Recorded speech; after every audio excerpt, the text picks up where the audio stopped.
నందు ప్రియమైనటువంటి సహోదరి సహోదరులారా, మన ప్రభువును రక్షకుడైన యేసుక్రీస్తు నామం పేరిట మీకు వందనములు తెలియజేస్తున్నాను. ఈ ఉదయకాల సమయంలో ప్రతిదినం దేవునితో అనే ఈ కార్యక్రమం ద్వారా ప్రతిరోజు కూడా మనము దేవుని సన్నిధిలో కొన్ని నిమిషాలు గడుపుతూ ఉన్నాం. అలాగే ఈరోజు కూడా మనము దేవుని సన్నిధిలో కొన్ని నిమిషాలు గడుపుదాం. ప్రియమైనటువంటి దేవుని ప్రజలారా, పరిశుద్ధ గ్రంథంలో నుండి సంఖ్యాకాండము 17వ అధ్యాయము 8వ వచనం చదువుకుందాం.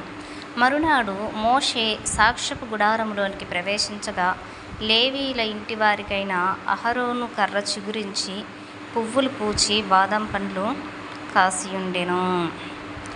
ప్రియమైనటువంటి దేవుని ప్రజలారా, ఈరోజు మనము అహరోను చిగురించినటువంటి కర్ర అనే దాని అంశం మీద మనము కొన్ని నిమిషాలు మనము ధ్యానం చేసుకుందాం. అయితే సంఖ్యాకాండం 17వ అధ్యాయము 8వ వచనంలో మనం చూస్తే అహరోను కర్ర చిగురించింది, అలాగే పువ్వులు పూసి బాదం పండ్లు కాసినట్లు మనము ఇప్పుడు చదువుకున్నాము. ప్రియమైనటువంటి దేవుని ప్రజలారా, చిగురించిన కర్ర అంటే దేవుని ఎంపికకు గుర్తుగా మనము చూస్తూ ఉన్నాం. మన దేవుడు చనిపోయినటువంటి దానిలో కూడా జీవాన్ని పుట్టించగలిగేటువంటి దేవుడు. మూడిబారిపోయినటువంటి జీవితాలను చిగురింపచేసేటువంటి దేవుడు. మనుషులకు అసాధ్యంగా కనిపించినటువంటి చోట దేవుడు తన శక్తిని చూపించగలడు. ఎండిపోయినటువంటి కర్రలో చిగురు రావడం సహజమైనటువంటి విషయం కాదు, కానీ దేవుని సన్నిధిలో అసాధ్యం కూడా సాధ్యమవుతుంది. అహరోను కర్రలో జరిగినటువంటి అద్భుతము కేవలము ఒక కర్రకు సంబంధించినటువంటి అద్భుతం కాదు. దేవుని ఎంపిక, దేవుని అధికారము, దేవుని సన్నిధి, దేవుని జీవశక్తి గురించి మనకు గొప్ప సత్యాలను నేర్పిస్తూ ఉంది. మొదటిగా మనం చూస్తే ఎండిపోయినటువంటి కర్ర మనిషి అసమర్థతకు గుర్తు. కర్ర అంటే ఒకప్పుడు చెట్టులో భాగం, కానీ చెట్టు నుండి వేరైన తర్వాత అది ఎండిపోయినటువంటిది, దానిలో జీవము కనిపించదు. అదేవిధంగా మన జీవితంలో కూడా కొన్ని పరిస్థితులు ఎండిపోయిన కర్రలాగా కనిపించచ్చేమో, కానీ దేవుడు వాటిని చిగురింపచేస్తాడు. ప్రార్థన ఎండిపోయినట్లుగా అనిపించవచ్చు, కుటుంబ పరిస్థితులు మారవు అనిపించవచ్చు, ఆర్థిక పరిస్థితులు ఆశలేనటువంటి విధంగా కనిపించవచ్చు, మన సేవకు ఫలితం కనిపించకపోవచ్చు, ఎన్నో సంవత్సరాలుగా ఎదురు చూస్తున్నటువంటి విషయం ఇంకా నెరవేర్చకపోవచ్చు. కానీ గుర్తుంచుకోవాలి ఏంటి అంటే, ఎండిపోయిన కర్రను చూసి దేవుని శక్తిని అంచనా వేయవద్దు. మనిషి చేయలేనటువంటి దాన్ని దేవుడు చేయగలడు. అహరోను కర్రలో జీవం లేదనిపించింది, కానీ దేవుని ఆజ్ఞ వచ్చినప్పుడు ఆ కర్ర చిగురించింది. అందుకే నీ పరిస్థితి ఎలా ఉందో చూసి నిరాశపడకూడదు. నీ పరిస్థితి కంటే నీ దేవుడు గొప్పవాడు. రెండవదిగా చూస్తే దేవుడు ఎవరిని ఎన్నుకున్నాడో ఆయనే తెలియజేస్తూ ఉంటాడు. సంఖ్యాకాండం 16వ అధ్యాయంలో కోరహు, దాతాను, అబీరాము వారు ఏం చేశారంటే దేవునికి తిరుగుబాటు చేశారు. దేవుడు మోషేను అహరోనును నియమించినటువంటి విషయంపై ప్రజలలో ప్రశ్నలు చాలా వచ్చేసాయి. అప్పుడు దేవుడు ఒక ప్రత్యేకమైనటువంటి పద్ధతిలో తన ఎంపికను ఏం చేయాలనుకున్నాడంటే ప్రజలందరికీ కూడా తెలియజేయాలి అని చెప్పేసి అనుకున్నాడు. అందుకే ప్రతి గోత్రంలో నుండి ఒక కర్ర తీసుకురావాలని వారందరికీ కూడా చెప్పాడు. అలాగే అహరోనుకు కర్ర కూడా వాటితో పాటు పెట్టాలి, తీసుకురావాలి అని చెప్పేసి చెప్పినప్పుడు అహరోను కర్ర కూడా వాటిలో పెట్టబడింది. ఇక మరుసటి రోజు ఏమైంది అంటే అహరోను కర్ర చిగురించింది. దీని ద్వారా దేవుడు చెప్పిన సందేశం స్పష్టమైనది. నేను ఎన్నుకున్న వాడిని నేనే తెలియజేస్తాను అని చెప్పేసి దేవుడు అన్నమాట నెరవేర్చాడు. మనుషులు నిన్ను గుర్తించకపోవచ్చు, మనుషులు నీ విలువను అర్థం చేసుకోకపోవచ్చు, మనుషులు నీ సేవను తక్కువగా చూడవచ్చు, కానీ దేవుడు నిన్ను ఎన్నుకున్నట్లయితే నీ జీవితంలో దాని ఫలితం ఒకరోజు తప్పకుండా కనిపిస్తూ ఉంటుంది. కాబట్టి నిరాశ చెందుకోవద్దు. అలాగే మూడవ విషయాన్ని మనం చూసినట్లయితే దేవుని సన్నిధిలో ఉంచబడిన కర్ర చిగురించింది. చాలా ముఖ్యమైన విషయం ఏంటంటే ఆ కర్రలను సాక్ష్యపు గుడారంలో దేవుని సన్నిధిలో ఉంచారు. అహరోను కర్ర బయట ఎక్కడో పెట్టలేదు, వేరే స్థలంలో పెట్టలేదు, అన్నీ కలిపి ఒకటే చోట పెట్టారు. అదే ప్రత్యక్షపు గుడారంలో దేవుని సన్నిధిలో పెట్టేశారు. అయితే అది దేవుని సన్నిధిలో ఉంచబడింది ఆ కర్ర. ఇక్కడ మనకు ఒక గొప్ప అర్థమయ్యేటువంటి విషయం ఉంది. దేవుని సన్నిధిలో ఉన్న జీవితంలో జీవం అనేటువంటిది ఉంటుంది. మన బలంతో కాదు, మన తెలివితో కాదు, మన పరిచయాలతో కాదు, మనుషుల ప్రశంసలతో కాదు, దేవుని సన్నిధితో మన జీవితం ఫలిస్తుంది. ఎవరైతే దేవుని సన్నిధిలో నిత్యం ఉంటారో వారి జీవితము ఫలిస్తూ ఉంటుంది. ప్రార్థనలో దేవుని వెతకాలి, వాక్యంలో దేవుని వెతకాలి, ఆరాధనలో దేవుని వెతకాలి, పరిశుద్ధతలో దేవునితో నడవాలి. ఇలా ఎప్పుడైతే మనం ఉంటామో అప్పుడే మన జీవితం ఫలిస్తుంది. ఎండిపోయిన జీవితం కూడా దేవుని సన్నిధిలో చిగురిస్తూ ఉంటుంది. ఇక 4వ విషయానికి వస్తే చిగురు మాత్రమే కాదు, పువ్వులు కూడా వచ్చాయి ఆ కర్రకి. సంఖ్యాకాండం 17వ అధ్యాయము 8వ వచనంలో ఒక అద్భుతమైనటువంటి విషయం ఉంది. అహరోను కర్ర అది చిగురించింది, పువ్వులు పూసింది, ఇంకా బాదం కాయలు కూడా కాసింది. దేవుని పని సగంలో ఆగిపోలేదు. దేవుడు కేవలం జీవం ఉంది అని చూపించలేదు, జీవం ఉందని, అలాగే పుష్పించిందని, ఫలించిందని చూపించాడు. మన జీవితంలో కూడా దేవుడు ఇదే చేయగలడని మనం నమ్మాలి. ఆయన ఖచ్చితంగా చేస్తాడు. మొదట చిగురు కనిపిస్తుంది, తర్వాత పువ్వు కనిపిస్తుంది, చివరికి ఫలం కనిపిస్తుంది. మనకు కొన్నిసార్లు మొదటి దశ కనిపించగానే వెంటనే ఫలితం కావాలని ఉంటుంది. కానీ దేవుని ప్రక్రియను మనము నమ్మాలి. చిగురు వచ్చినప్పుడు దేవుని స్తుతించడం, పువ్వు వచ్చినప్పుడు దేవుణ్ణి స్తుతించడం, ఫలం వచ్చినప్పుడు మరింతగా ఇంకా దేవుణ్ణి స్తుతించడం చేయాలి. ఇవన్నీ ఎప్పుడైతే చేస్తామో అప్పుడు మన జీవితము ఫలభరితంగా ఉంటుంది.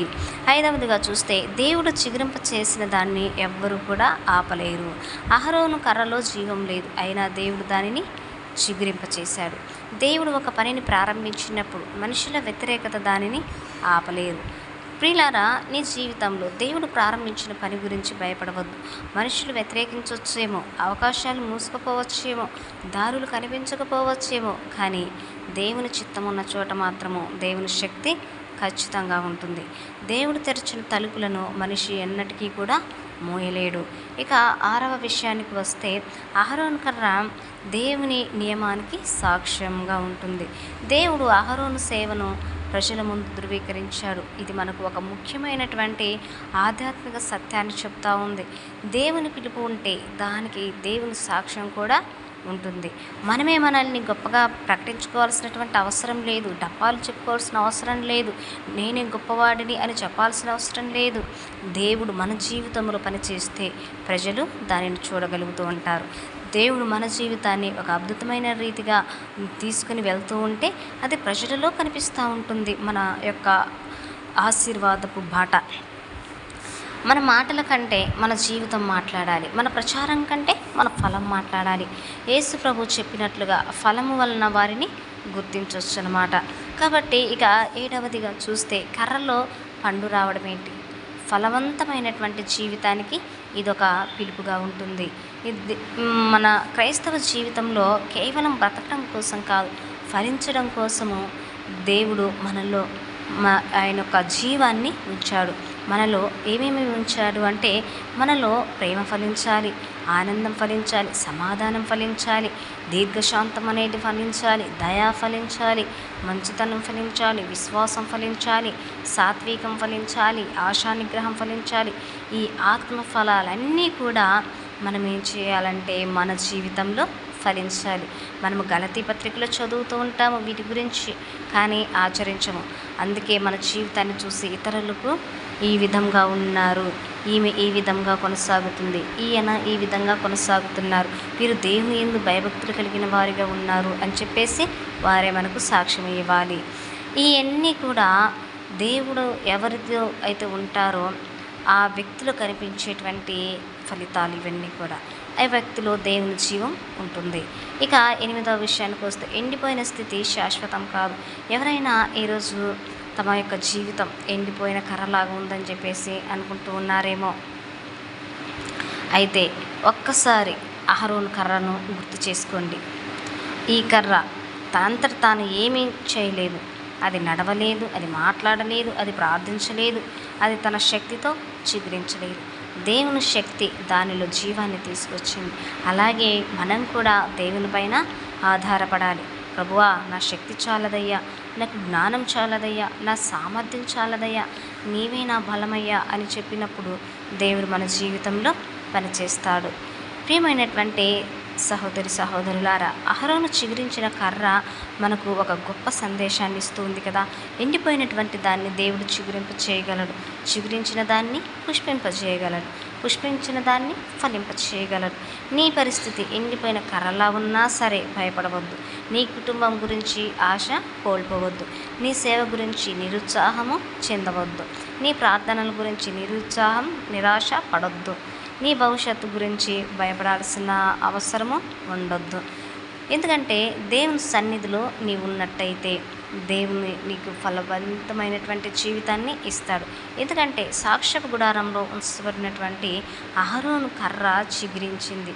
అదే దేవుడు ఈరోజు కూడా జీవం లేనట్టు కనిపించే పరిస్థితుల్లో జీవాన్ని పుట్టించగలడు.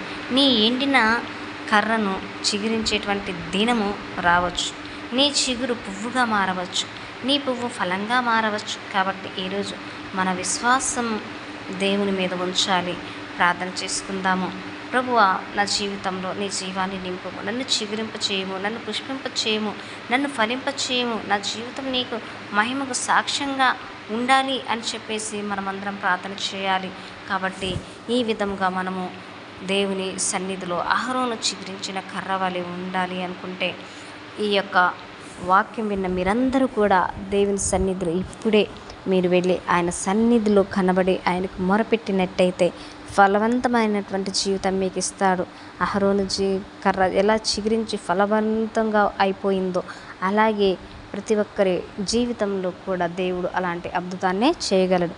కాబట్టి ప్రార్థన చేసుకుందాము. తలలు వంచండి. పరిశుద్ధుడైన తండ్రి, నీ పాదములకు వందనాలు, స్తుతులు, స్తోత్రములు చెల్లిస్తున్నాను.